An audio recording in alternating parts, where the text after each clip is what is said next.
Okay, welcome. We're recording. Let me pull up. There we go. Oops. All righty. Let me go to first, show you what we're doing. Okay. Okay. Now, how familiar are you with gene keys or human design? Do you have any knowledge at all? Very little. Okay.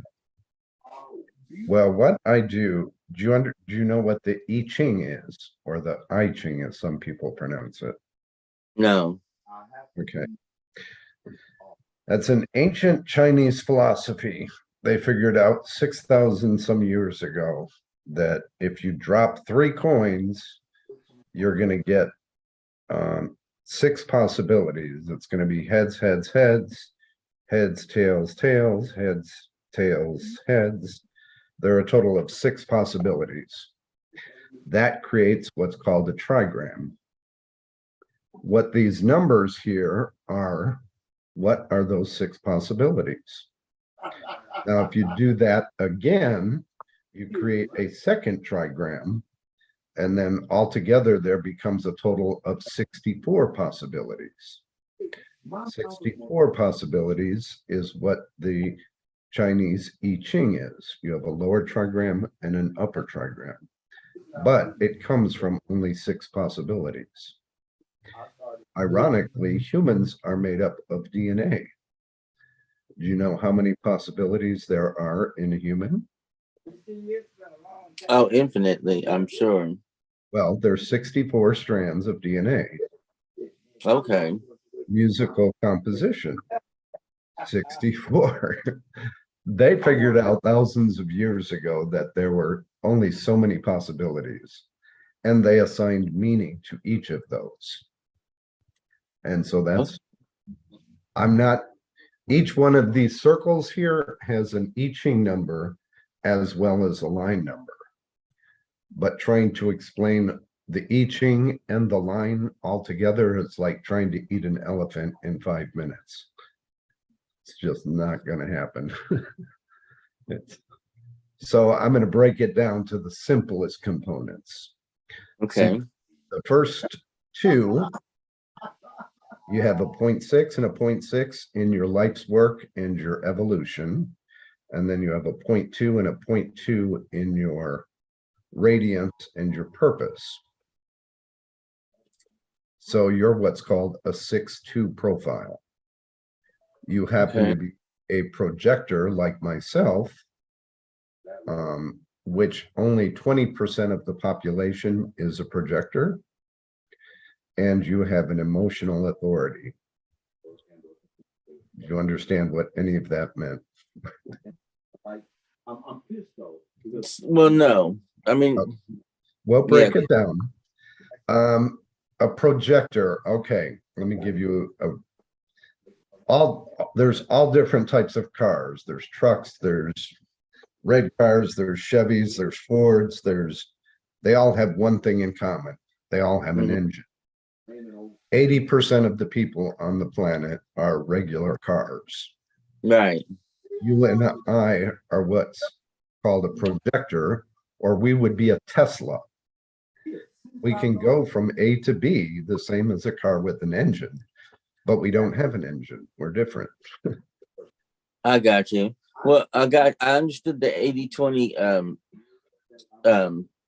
concept, but I didn't understand it fully, what the significance was. And then the emotional component, could you go into that? Sure. The world teaches us that we're supposed to make decisions with our mind. We're supposed to have a list of pros and cons. But that's not how. Actually, more than half of the world have an emotional authority. They go by how something feels. We're not supposed to make decisions based on mentally what we think. We're supposed to make decisions on what our heart tells us. And the one thing about emotions is they're in waves. They're up and they're down. Sometimes you feel great and ecstatic. Sometimes it's low and depressive or sad or angry or whatever emotion. But it's over time, you feel the wave of something and you know in your heart, okay, that feels good. Or no, that doesn't feel right. That doesn't feel good. Mm-hmm. That's how you make decisions, or that's how I make decisions. I'm an emotion authority and a projector. Gotcha. So all of that has nothing to do with the gene keys. That has to do with human design. Human design. Human design is sort of the counter masculine mechanical aspect of what this body, this person, how it functions. The gene keys is sort of once you understand what kind of car you are and how you function, where in life is this car supposed to go? What is its purpose? What is its gifts? What's the direction it's supposed to take? That's what this is. It's the compass and the GPS to know what your gifts and talents are, and to know what your shadows and things you, excuse me, have to work through. And I've developed a cold. I'm going to switch views here just so I can see you. Okay. All right. Now the six twos, there are lots of 6-2s on the planet. The 6 is unique because it's the top of the line of the 1 through 6. It's called being on the roof. But it has 3 different stages in life. The first stage is from when you're born to about 24, 25-ish. You're actually only a 3. And a 3 is learning all about things, life, through trial and error, through making mistakes, through fucking up, basically, and figuring out what doesn't work. Okay, I touch the hot stove, it burns me. Okay, I touch the hot stove, it burns me. I touch the hot stove, it burns me. Now, the second phase of life, from about 25 to about 50-ish, is learning, wait a minute, I keep touching the stove and burning myself. Maybe I shouldn't touch the stove. Right.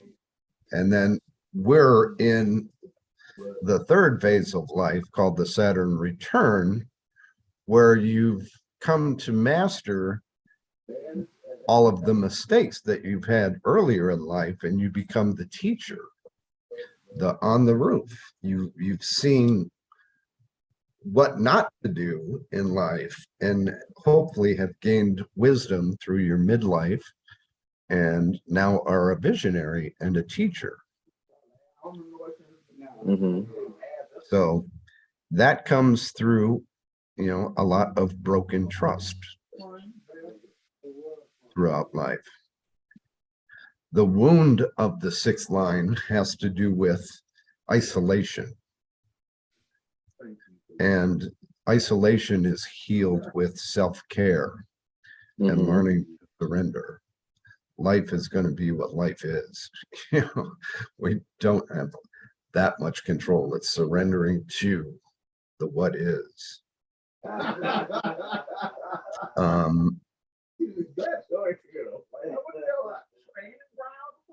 Your gift in your life's work is about,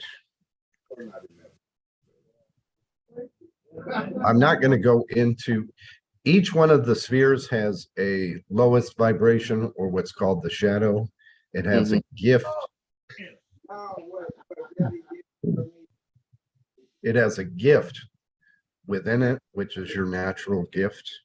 And then it has the highest vibration, which is called the acidic level. I'm only going to mention the gifts because I'm not going to go a lot into the specific gene keys. But the gift in your evolution, and I can't read this tiny print even with glasses on. Your gift is resolve. And in your life work, it's equality. Wow. When we go into the 2 side, which has to do with your radiance, also has a lot to do with physical health and purpose. And purpose doesn't mean what you do. It means what you are, if that makes sense. It does. And the purpose in the, I can't show you the thing. The purpose has 2 purposes. It's your purpose in life, and it's also your purpose in relationships, which is the second part of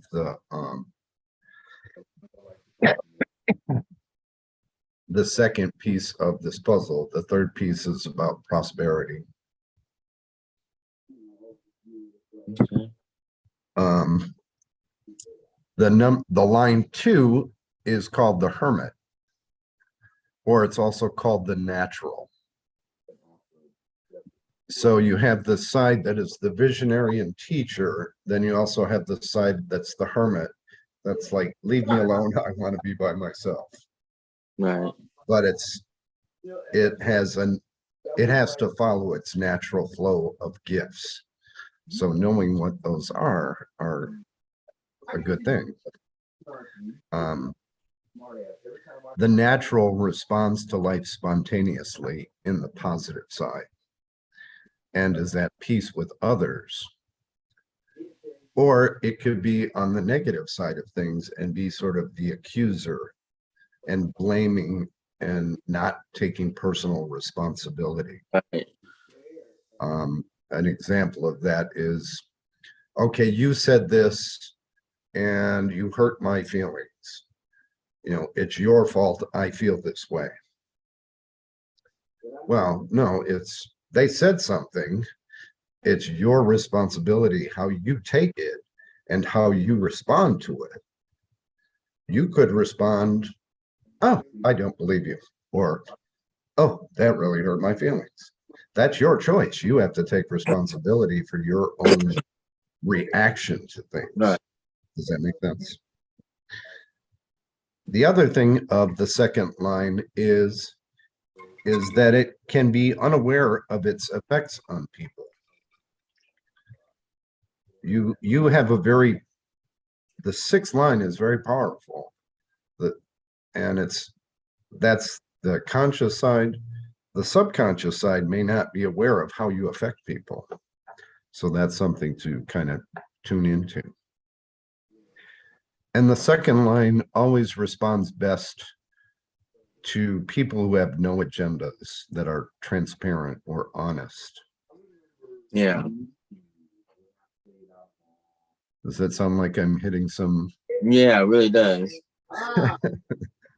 And I can usually pick those people out too that have that hidden agenda. It's funny. It's odd that you would say that. No, it's not odd. It's apropos. The wound of the second line can be denial. Okay.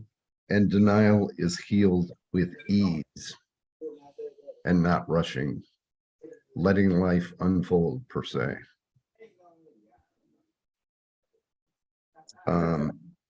So the purpose, and I didn't look this piece up if I can. The second line in relationships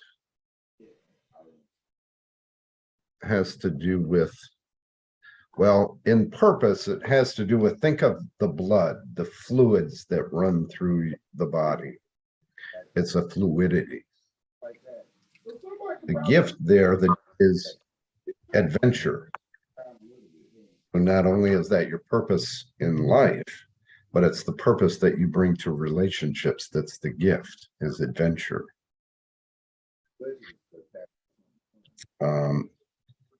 The second part of what's called the Venus path, which, this cold is killing me, sorry.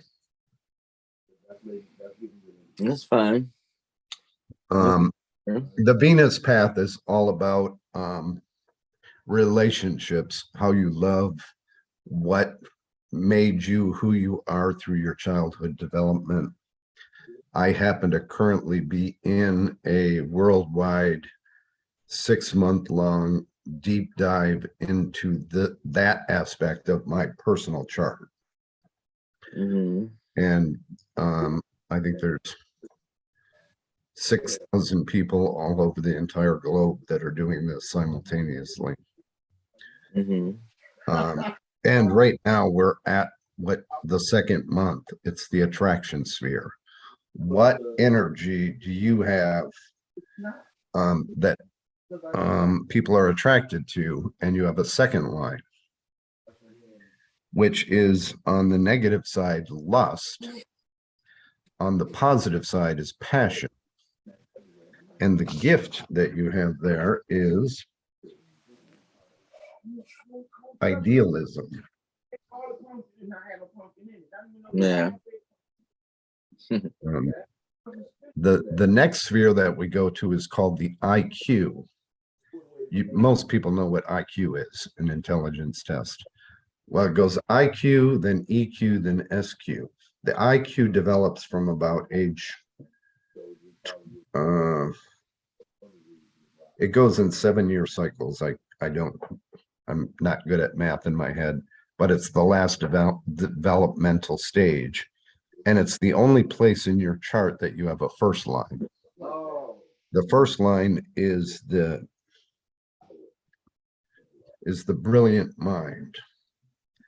And you have the gift of freedom, which means that you have the 55th gene key there, which I know is significant. It's one of the most significant of the I Ching. It happens to be my evolution, which is, it's like what I was talking about, taking self-responsibility. The shadow is victimization. The gift is freedom, and it's the only key that only has 2. Freedom is also the acidic level, but it has to do with where humanity is right now and how it's changing. Right. It's a deep, deep key. It has to do with how we will change as a species. So you have it as your IQ.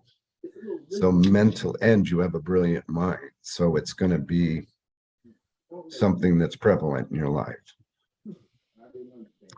It's learning really that inner reflection and taking responsibility for things, your emotions, your thoughts, your everything that's created in your world. Then the EQ, like the IQ, but EQ means emotional intelligence. And that develops from about age 7 to age 13. Wow. There you have a 6th line. You have a lot of 6 lines. So I would imagine, because each of the 6 lines goes through the 3 phases. So it's different from the first part of your life to the middle part, and then the final piece of your life, which is now where you're entering. And you have the gift of transmutation. The 6th line there refers to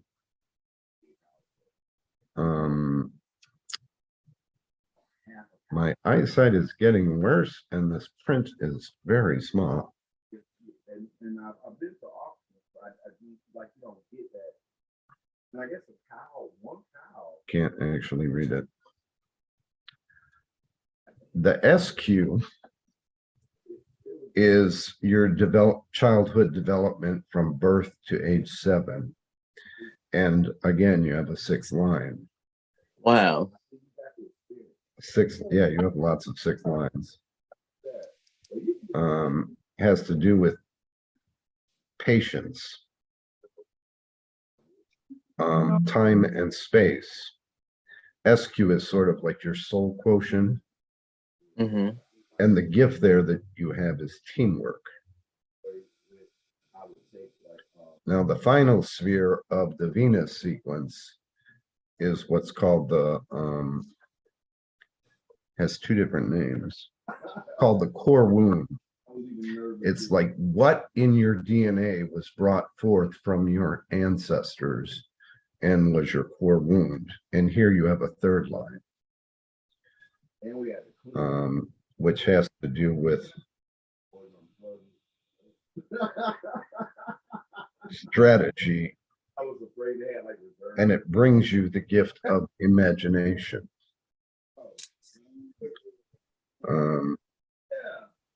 Now that sphere also has to do with your vocation. It's like your deepest wound also has to do with what your abundance will be. And the pearl sequence is interesting because it's made up of that sphere, your life's work, and then another sphere called culture. As your vocation, you are the producer. Think of a movie set. The producer is like, okay, I need this actor to feel this and portray this expression. I need lighting to be over here like this. I need camera setups here. It's the person who puts everything together. The culture, and this one took me a while to grasp. What is a culture sphere? But there's lots of things that can be a culture. Your family can be a culture. The color of your skin can be a culture. The continent that you're born on can be a culture. The religion that you're a part of can be a culture. And the culture, you have a sixth line. Wow. Which is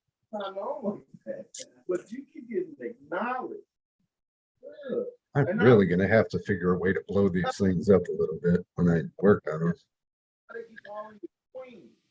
I'm offended, especially next to me. How dare they speak above my Orientation is the gift. Equality is your life work gift. Imagination is your vocation gift. And once you sort of work with those three spheres, they will lead you into what is called the pearl. There's no path to it. It's just working with the three ones around it that you get to the pearl. And the pearl is the gift of simplicity. And you have a second line there, which is about recognition.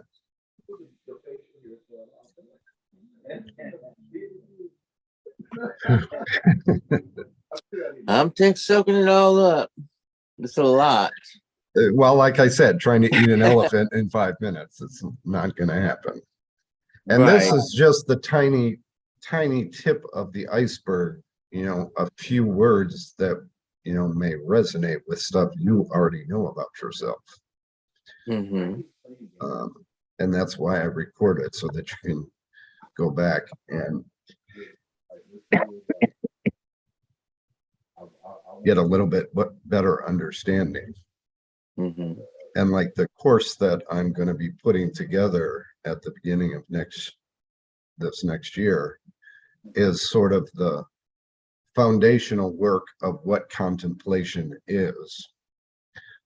And contemplation is more than just thinking about shit. Right, of course.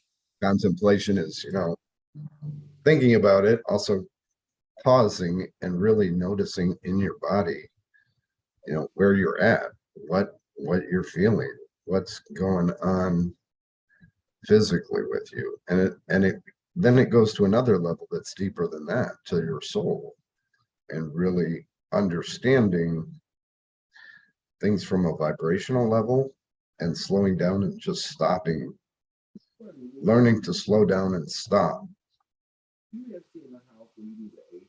to be able to take notice, to go inward, and to, you know, thinking is certainly a part of it. But once you have all of this the way you see anybody else decorate their house. Do that. knowledge at your fingertips, if it's something that you're drawn to. And it does not conflict with any other religious beliefs. I mean, it doesn't matter if you're Right. what your religious beliefs are. Truth is truth. Right. They're universal. How does this stuff hit you so far? Well, I'm excited to learn more. It's like on some level, it's like a